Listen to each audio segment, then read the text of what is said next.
Note করে মমতা ব্যানার্জি, যদি বাপের বিটি হবে, যদি এক বাপের পয়দা হবে, যদি সাত্বিক ব্রাহ্মণের বাচ্চা হবে, एडवोकेट अली अब्दुल कुछ नहीं कभी को और पुलिस किसी का नहीं होगा।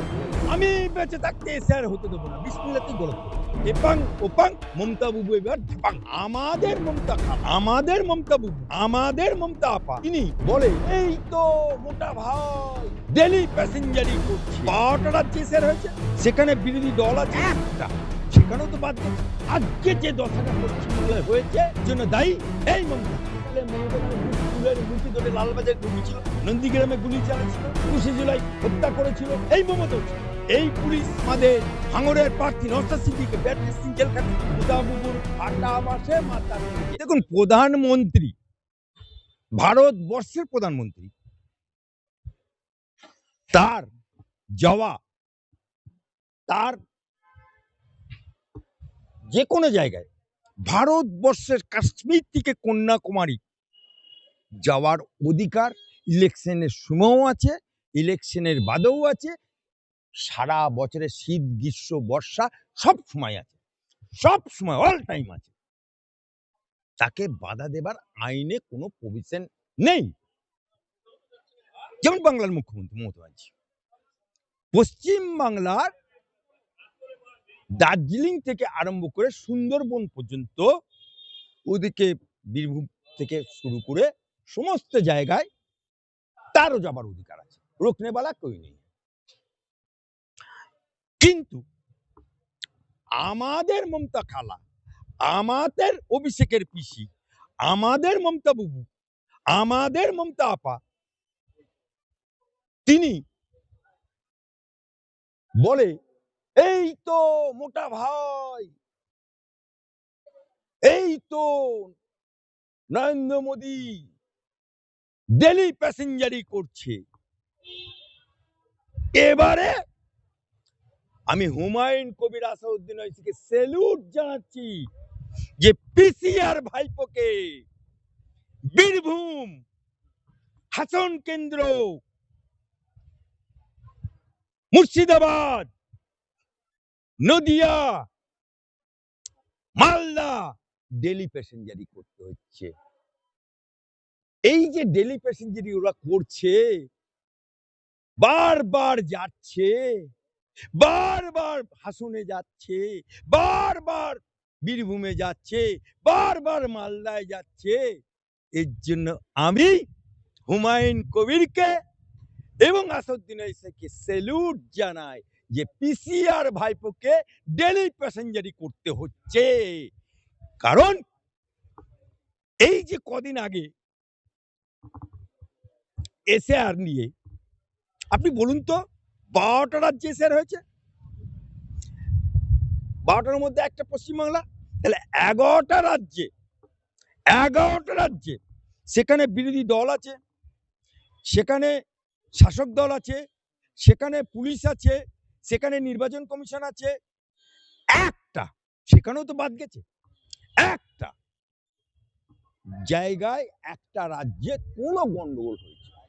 কিন্তু আমরা এমন হতভাগ্য রাজ্যে বাস করি, আমরা এমন মমতা বুবুর রাজ্যে বাস করি, আমরা এমন মমতা খালা রাজ্যে বাস করি যে আমাদের মুখ্যমন্ত্রী বলল এসআর চালু হতেই আমি বেঁচে থাকতে এসআর হতে দেবো না। বিসমিল্লাহই গলত করে দিল, ওই গলত করে দিল।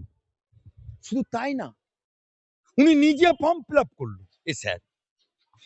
উনি নোট করে মমতা ব্যানার্জি, যদি বাপের বিটি হবে, যদি এক বাপের পয়দা হবে, যদি সাত্বিক ব্রাহ্মণের বাচ্চা হবে, অ্যাডভোকেট আলী আব্দুল চাঁদের কথার উত্তর দেবে।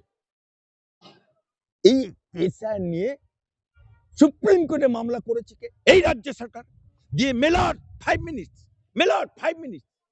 কে বলেছিল তোমাকে সুপ্রিম কোর্টে যেতে? আজকে যে দশাটা পশ্চিমবাংলায় হয়েছে এর জন্য দায়ী একমাত্র এই মমতা ব্যানার্জি, এর জন্য দায়ী এই মমতা খালা। কে বলেছিল তোমাকে সুপ্রিম কোর্টে যেতে? এখন তো এর জন্য মমতা ব্যানার্জি সম্পূর্ণ দায়ী। আপনি দেখুন, এই কদিন আগে মোথাবাড়িতে গন্ডগোল হলো এসআর নিয়ে। মমতা ব্যানার্জি কি বলেছিল? একটা সম্প্রদায়ের মানুষ যদি খেপে যায় রক্ষা পাবে না। একটা সম্প্রদায় মানে কি?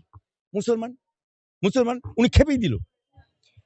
খেপিয়ে দিয়ে বিচারক সুপ্রিম কোর্টের আদেশে, মোদির আদেশে না, তাদের সুপ্রিম কোর্টের আদেশে বিচারক তারা গেছে যারা বিচারাধীন ভোটার তাদের বিচার করতে। তাদেরকে আটকে রেখে বিভিন্ন জায়গায় রাস্তা অবরোধ থেকে আরম্ভ করে করতে শুরু করলো। আর পুলিশ কি করলো? মোপাপ্পুল আমার লার্নেড ফ্রেন্ড আইনজীবী তাকে ডাকলো, সেখানে ডাকলো, সে আইনজীবী হিসেবে সেখানে গেল, দিয়ে ফাঁসিয়ে দিল। কিরকম? একটা কথা কহাবত আছে উর্দুতে, উজরি নেহি কবি গোস্ত, উজরি নেহি কবি গোস্ত, আর পুলিশ কিসি কা নেই হোগা দোস্ত। আমি তার উদাহরণ দিচ্ছি। এই পুলিশ যে মমতা বাবুর কথায় উঠছে বসছে, যে পুলিশকে দিয়ে দেয় না, সেই পুলিশ এককালে মমতা ব্যানার্জির চুলের মুঠি ধরে লালবাজারে ঢুকেছিল। এই পুলিশ নন্দীগ্রামে গুলি চালিয়েছিল। এই পুলিশ বিভিন্ন জায়গায় 21শে জুলাই হত্যা করেছিল এই মমতা উৎসবে। সেই পুলিশ এখন সেই সিপিএম এর লোকেদেরকে কলার ধরে টেনেছে। সেই পুলিশ আমাদের আমাদের মানে মুসলিম, আমাদের ভাঙড়ের প্রার্থী নওশাদ সিদ্দিকীকে 42 দিন জেল কাটিয়ে দিল। এই পুলিশ হুমায়ুন কবিরকে মসজিদ করতে দেবে না বলে হাইকোর্টে মামলা করলো।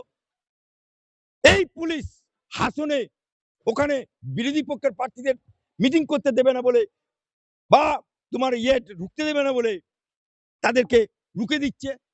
তাই মমতা বাবুর ফাটা বাসে মাথা টেরেছে। মমতা বাবুর ভাষায় বলি, এপাং ওপাং মমতা বাবু এবার